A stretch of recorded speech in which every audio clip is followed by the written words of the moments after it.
नमस्कार दोस्तों, मैं सुभाष पॉइंट्समैन आप सभी का हमारे YouTube channel study with job वाला पे बहुत बहुत स्वागत करता हूं। दोस्तों, आपको पता है कि ग्रुप डी का फॉर्म भरा चुका है और हम लोग स्टडी भी स्टार्ट कर दिए हैं। साइंस का भी पहले वीडियो अपलोड हो चुका है, मैथ का भी हो रहा है और धीरे धीरे हम लोग सब कुछ कवर करेंगे जितना ग्रुप डी के सिलेबस में आता है। तो दोस्तों, आज का हमारा फिर वीडियो है साइंस से संबंधित। और साइंस में पढ़ेंगे क्या, तो कार्बन एवं उसके यौगिक। क्या पढ़ेंगे दोस्तों, तो कार्बन और उसके यौगिक पढ़ेंगे। तो दोस्तों, अगर आप चैनल पर नए हैं तो चैनल को सब्सक्राइब कर ले और बेल आइकन दबाना न भूलें।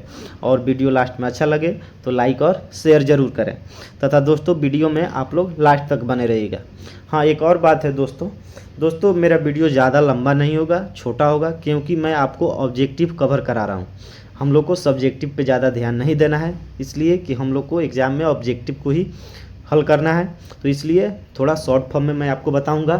तो आपका ऑब्जेक्टिव कैसे कंप्लीट होगा वो सब मैं इस वीडियो के थ्रू कंप्लीट करा दूंगा। तो दोस्तों, चलते हैं अपने वीडियो पे। तो दोस्तों, सबसे पहला हमारा टॉपिक क्या है, तो कार्बन है। कार्बन होता क्या है, तो कार्बन एक अधातु होता है। क्या होता है दोस्तों, तो अधातु होता है तथा इसकी परमाणु संख्या जो होती है 6 होती है और इसे आधुनिक आवर्त सारणी जो है उसके वर्ग 4a में रखा गया है।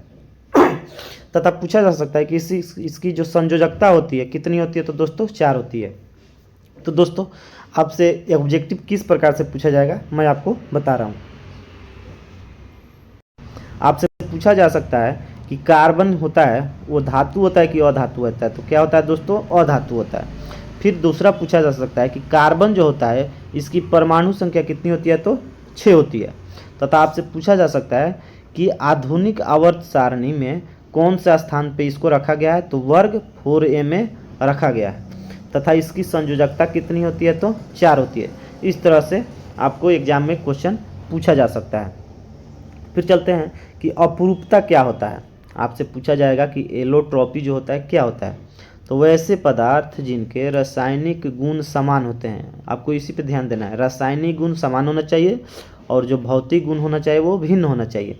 तो उसको हम लोग क्या कहते हैं, अपरूप कहते हैं तथा इस घटना को अपरूपता कहते हैं। फिर आपसे पूछा जा सकता है कि कार्बन जो होता है उसके दो मुख्य अपरूप कौन कौन से होते हैं। कार्बन जो होता है उसके दो मुख्य अपरूप कौन कौन से होते हैं, तो एक तो आपको हीरा होता है और दूसरा क्या होता है दोस्तों, तो ग्रेफाइट होता है। तो चलिए अब पढ़ते हैं कि हीरा के बारे में, कि हीरा आखिर में क्या होता है, उसके गुण क्या क्या हैं, उसके बारे में हम लोग जानेंगे। तो हीरा जो होता है यह ताप जो होता है, ताप तथा विद्युत का कुचालक होता है, यानी इस पे ताप और विद्युत का कोई प्रभाव नहीं पड़ता है।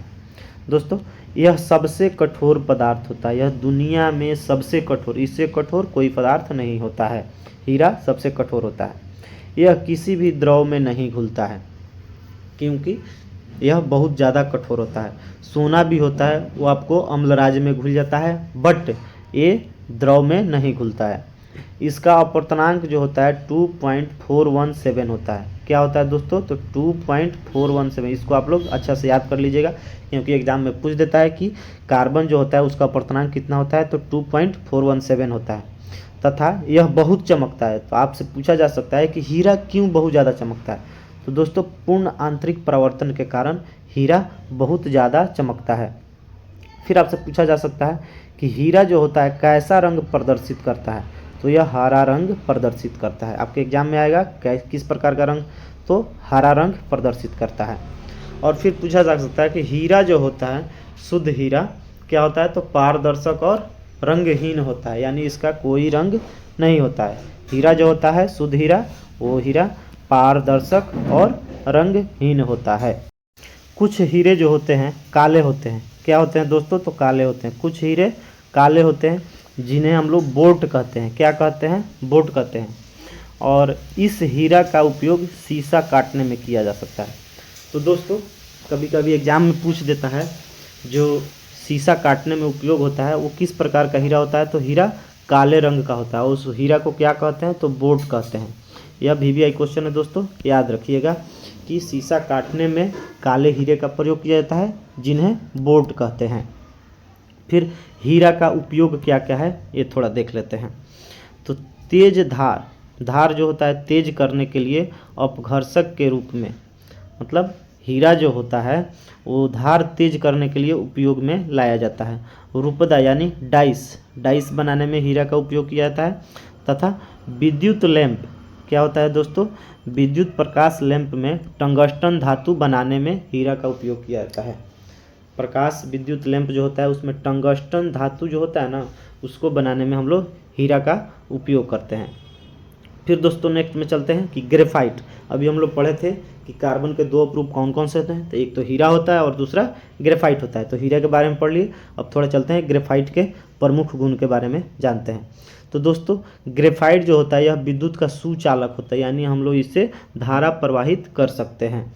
इसका अपेक्षिक घनत्व 2.2 होता है। कितना होता है दोस्तों, तो 2.2 होता है। दोस्तों कागज पर रगड़ने से यह उस पर काला निशान बना देता है, इसीलिए इसको काला शीशा भी कहते हैं। आपसे एग्जाम में पूछ सकता है कि कागज पर रगड़ने पर यह किस प्रकार का निशान बना देता है, तो काला निशान बना देता है और इसको काला शीशा भी कहा जा सकता है। पूछ देगा कि काला शीशा किसे कहते हैं, हीरा को कहते हैं, ग्रेफाइट को कहते हैं। तो दोस्तों काला शीशा हम लोग किसे कहते हैं, तो ग्रेफाइट को कहते हैं। किसको कहते हैं, तो ग्रेफाइट को कहते हैं। फिर आगे चलते हैं। ग्रेफाइट का उपयोग पेंसिल बनाने में किया जाता है। किस में किया जाता है, तो पेंसिल बनाने में। आप लोग देखते हैं कि हम लोग पेंसिल से लिखते हैं कॉपी पे, तो वही पेंसिल बनाने में ग्रेफाइट का उपयोग किया जाता है। परमाणु भट्टी में विमंदक के रूप में किया जाता है। वो न्यूट्रॉन जो होता है उसको रोकने के लिए, मतलब विमंदक के रूप में उसका उपयोग किया जाता है। इलेक्ट्रोड के रूप में वह कार्बन आर्क बनाने में भी उसका उपयोग किया जाता है। किसका, तो ग्रेफाइट का उपयोग किया जाता है। फिर नेक्स्ट में है दोस्तों हीरा। हीरा जो है उसमें पूछ सकता है कि कार्बन sp3, हीरा में कार्बन sp3 और ग्रेफाइट में कार्बन जो होता है sp2 प्रसंस्करित करता है। पूछ सकता है कि किस प्रकार प्रसंस्करित करता है, तो हीरा में कार्बन जो होता है sp3 बनाता है। क्या बनाता है दोस्तों, तो sp3 बनाता है, और ग्रेफाइट में जो होता है कार्बन sp2 बनाता है। आप लोग ध्यान दीजिएगा कि हीरा में sp3 और ग्रेफाइट में sp2। कच्ची चीनी को रंगहीन बनाने हेतु इनेमल चारकोल का प्रयोग किया जाता है। कच्ची चीनी मतलब आप लोग समझ रहे हैं कि गन्ना से चीनी हम लोग जो बनाते हैं, तो जो चीनी होता है, कच्चा चीनी होता है, उसको रंगहीन करने के लिए उसमें क्या मिलाया जाता है, तो एनिमल चारकोल का प्रयोग किया जाता है। किस चीज़ का प्रयोग किया जाता है दोस्तों, तो एनिमल चारकोल का प्रयोग किया जाता है। फिर नेक्स्ट है हमारा हाइड्रोकार्बन। हाइड्रोकार्बन क्या होता है इसके बारे में थोड़ा जानेंगे, और हाइड्रोकार्बन कितने प्रकार के होते हैं ये भी हम लोग आगे देखेंगे। तो दोस्तों नाम से ही लग रहा है कि हाइड्रो और कार्बन, यानी हाइड्रोजन और कार्बन के संयोग से हाइड्रोकार्बन बनता है। कार्बन और हाइड्रोजन के यौगिक को मिला देने से क्या बनता है, तो हाइड्रोकार्बन बनता है। आपसे पूछा जा सकता है कि इसका एक प्राकृतिक स्रोत बताइए, यानी हाइड्रोकार्बन का एक प्राकृतिक स्रोत क्या होता है, तो पेट्रोलियम यानी कच्चा तेल होता है। क्या होता है दोस्तों, तो पेट्रोलियम यानी कच्चा तेल होता है। नेक्स्ट आपसे पूछा जा सकता है कि हाइड्रोकार्बन कितने प्रकार के होते हैं, तो 3 प्रकार के होते हैं। और कौन कौन से होते हैं, तो सबसे पहला हमारा होता है संतृप्त हाइड्रोकार्बन, असंतृप्त हाइड्रोकार्बन और एरोमेटिक हाइड्रोकार्बन। ये 3 हाइड्रोकार्बन होते हैं। अब बारी बारी से हम लोग ये तीनों हाइड्रोकार्बन के बारे में हम लोग जानेंगे। तो दोस्तों सबसे पहला हमारा संतृप्त हाइड्रोकार्बन। तो जिस हाइड्रोकार्बन में प्रत्येक कार्बन परमाणुओं की चारों संयोजकताएं एक सहसंयोजी आबंधों द्वारा संतुष्ट होती है, उसे संतृप्त हाइड्रोकार्बन कहते हैं। तो दोस्तों आपको तो समझ में आया नहीं होगा कि मैंने क्या क्या बोला, तो उसको छोड़िए। आप लोग बस इतना ध्यान रखिए कि संतृप्त हाइड्रोकार्बन जो होता है उसको हम लोग क्या कहते हैं, एल्केन कहते हैं। क्या कहते हैं दोस्तों, तो एल्केन कहते हैं। एल्केन का सामान्य सूत्र क्या होता है, तो CnH2n+2 होता है। आपसे एग्जाम में पूछा जा सकता है कि एल्केन का सामान्य सूत्र क्या होता है, तो CnH2n+2 होता है। और जो ये n होता है ये क्या होता है, तो कार्बन परमाणुओं की संख्या को दर्शाता है। किस चीज़ को दर्शाता है दोस्तों, तो कार्बन परमाणुओं की संख्या को दर्शाता है। अब फिर हम लोग थोड़ा जानेंगे कि इसका एग्जाम्पल क्या क्या होता है, थोड़ा देख लीजिए। तो जैसे में मीथेन का क्या है फॉर्मूला, CH4। अब ये CH4 कैसे आता है, थोड़ा इसको हम लोग देखेंगे। तो अभी हम लोग का फार्मूला क्या था, CnH2n+2 होता है। क्या होता है दोस्तों, CnH2n+2 होता है। यहाँ पे कार्बन पर मीथेन है, तो मीथेन का तो आप लोग जानते हैं कि 1 होता है, प्लस H2 × 1 अब +2 हो जाएगा। तो यहाँ पे C1 को तो C लिख सकते हैं, और H2 आप +2, तो H2 और +2 H4 हो जाएगा। तो आपको दिख गया कि CH4 हो गया हमारा। फिर नेक्स्ट अगर हम लोग देखना चाहते हैं कि इथेन के बारे में, तो इथेन के कैसे निकालेंगे, तो ध्यान दीजिए। तो इथेन का हो जाएगा 2 होता है, तो C2N का मतलब मान 2 हो गया, प्लस H2N, तो H2 इंटू 2 प्लस 2, तो हो गया C2 और यहाँ पे H4 प्लस 2 हो जाएगा, यानी C2H6 हो जाएगा। तो आप लोग देख लिए इथेन का कितना, वैसे ही प्रोपेन का निकाल लेंगे और प्रोपेन ब्यूटेन ऐसे करके हम लोग निकालते जाएंगे। फिर एक नोट में है कि मीथेन प्राकृतिक गैस का सबसे बड़ा घटक होता है, सबसे बड़ा स्रोत होता है क्या, मीथेन जो होता है प्राकृतिक गैस का सबसे बड़ा घटक होता है। तो हम लोग जान गए कि संतृप्त हाइड्रोकार्बन क्या होता है। अब जानेंगे कि असंतृप्त हाइड्रोकार्बन क्या होता है। तो असंतृप्त हाइड्रोकार्बन वे हाइड्रोकार्बन जिनमें कम से कम 2 निकट स्थित कार्बन परमाणु आपस में द्विबंध या त्रिबंध बनाकर अपनी संयोजकता को संतुष्ट करते हैं, उसे असंतृप्त हाइड्रोकार्बन कहते हैं।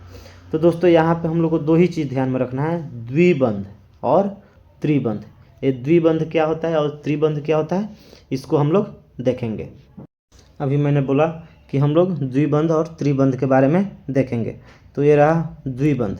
द्विबंध वाला असंतृप्त हाइड्रोकार्बन को हम लोग क्या कहते हैं, एल्कीन कहते हैं। आपसे एग्जाम में पूछा जा सकता है कि द्विबंध वाला जो असंतृप्त हाइड्रोकार्बन होता है उसको क्या कहते हैं, तो एल्कीन कहते हैं। और एल्कीन का सामान्य सूत्र क्या होता है, तो CnH2n होता है। क्या होता है दोस्तों, CnH2n होता है। आपको विशेष ध्यान देना है इस पे। इस श्रेणी का पहला सदस्य जो होता है इथीन होता है। क्या होता है दोस्तों, तो इथीन होता है। और इथीन का फॉर्मूला क्या होता है, तो C2H4 होता है। अब इसको हम लोग थोड़ा डिफाइन कर लेते हैं कि कैसे होता है। तो फार्मूला क्या है, CnH2n। और इथीन, इसमें कार्बन परमाणु की संख्या कितने हैं, तो 2 है।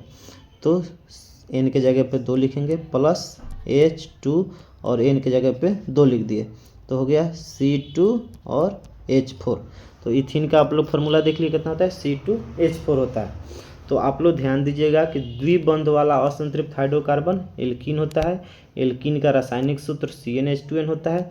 और इस श्रेणी का जो पहला सदस्य होता है उसका फार्मूला क्या होता है, तो C2H4 होता है, यानी एथीन हम लोग उसे कहते हैं। फिर नेक्स्ट में है दोस्तों त्रिबंध। त्रिबंध वाला असंतृप्त हाइड्रोकार्बन, त्रिबंध वाला असंतृप्त हाइड्रोकार्बन को एल्काइन कहते हैं। क्या कहते हैं, तो एल्काइन कहते हैं। इसका फार्मूला क्या होता है, रासायनिक सूत्र, तो C2H2n-2 होता है। हमारा सबसे पहला जो था एल्केन का, तो उसका था CnH2n+2। उसके बाद जो था उसका था CnH2n, और जो एल्काइन है उसका है CnH2n-2 है। तो सबसे सरलतम एल्काइन जो होता है एथाइन होता है। क्या क्या होता है, तो एथाइन होता है, यानी C2H2। अब इसको थोड़ा डिफाइन कर लेते हैं। तो हमारा फार्मूला क्या है, CnH2n-2। देखिए, तो C2 हो जाएगा H2 इंटू 2 -2 हो जाएगा, यानी C2 और H4-2, यानी C2H2 फाइनली हमारा निकल गया। तो आप ध्यान दीजिएगा कि एथाइन जो होता है उसका फार्मूला C2H2 होता है। एल्काइन का रासायनिक सूत्र पूछ देगा तो CnH2n-2 होता है। फिर नेक्स्ट हम चलते हैं एरोमेटिक हाइड्रोकार्बन। मैंने आपसे बोला था कि हाइड्रोकार्बन 3 प्रकार के होते हैं, संतृप्त हाइड्रोकार्बन, असंतृप्त हाइड्रोकार्बन और एरोमेटिक हाइड्रोकार्बन। तो आपको हम अब बताएंगे कि एरोमेटिक हाइड्रोकार्बन क्या होता है, इसके बारे में थोड़ा जानेंगे। तो बेंजीन होता है वो सबसे सरलतम एरोमेटिक हाइड्रोकार्बन होता है। इसकी संरचना वलय होती है। क्या होती है दोस्तों, तो वलय होती है। बेंजीन का फॉर्मूला पूछ सकता है आपसे एग्जाम में कि बेंजीन का फॉर्मूला कैसा होता है, तो C6H6 होता है। और आपसे अगर बोल दे कि इसकी संरचना बनाइए, या दे दिया रहेगा कि थोड़ा आप लोग उसको देख के बताइए कि इसमें कौन सा बेंजीन का संरचना सही है। तो बेंजीन का फॉर्मूला क्या होता है दोस्तों, तो C6H6 होता है, C6H6 होता है। तो आप लोग यहाँ पर देख रहे हैं कि कार्बन हो गया और ये हाइड्रोजन हो गया। तो कार्बन को काउंट कीजिए, 1 2 3 4 5 6। और यहाँ पे क्या हो गया, 1 2 3 4 5 6, दोनों में से कोई भी एक बना सकते हैं आप लोग। इस तरह से आप लोग संरचना देखिएगा, अगर एग्जाम में दिया रहेगा तो आप लोग का यही बेंजीन का संरचना हो जाएगा। तो आपसे एग्जाम में पूछ सकता है कि बेंजीन का फॉर्मूला क्या होता है दोस्तों, तो C6H6 होता है। क्या होता है दोस्तों, तो C6H6 होता है। थोड़ा बेंजीन के बारे में और कुछ जान लेते हैं। तो बेंजीन की खोज किसने की थी, आपसे एग्जाम में पूछ सकता है। तो माइकल फैराडे ने की थी। किसने किया था, तो माइकल फैराडे ने किया था। इसका पूछ सकता है कि बेंजीन का दूसरा नाम क्या है, तो बाइकार्बोनेट ऑफ हाइड्रोजन। ये जो माइकल फैराडे था, सबसे पहले इसने बाइकार्बोनेट ऑफ हाइड्रोजन ही नाम दिया था, लेकिन बाद में चलकर इसका नाम क्या पड़ गया, तो बेंजीन पड़ गया। तो दोस्तों ये रहा हमारा कार्बन और उसके यौगिक। इसमें कुछ बाकी रह गया है जो मैं आपको नेक्स्ट वीडियो में बताऊंगा। तो दोस्तों हम लोग ज़्यादा भी नहीं पढ़ेंगे और कम भी नहीं पढ़ेंगे, हम लोग को उतना ही पढ़ना है जितना एग्जाम के लिए सफिशिएंट हो। और मैं आप लोग को सिर्फ ऑब्जेक्टिव कवर करा रहा हूँ, हम लोग को सब्जेक्टिव पे ध्यान उतना नहीं देना है, इसलिए थोड़ा वीडियो शॉर्ट रूप में आ रहा है। तो दोस्तों आपको अगर वीडियो अच्छा लगे तो लाइक और शेयर ज़रूर कीजिए तथा कमेंट भी ज़रूर करें कि वीडियो कैसे लगा। फिर अगर कोई प्रॉब्लम होती है तो मैं उसमें नेक्स्ट वीडियो में सुधार करूँगा। तो दोस्तों इसका कुछ भाग बाकी है जो मैं आपको नेक्स्ट वीडियो में बताऊंगा। तो दोस्तों फिर मिलते हैं नेक्स्ट वीडियो में, तब तक के लिए जय हिंद।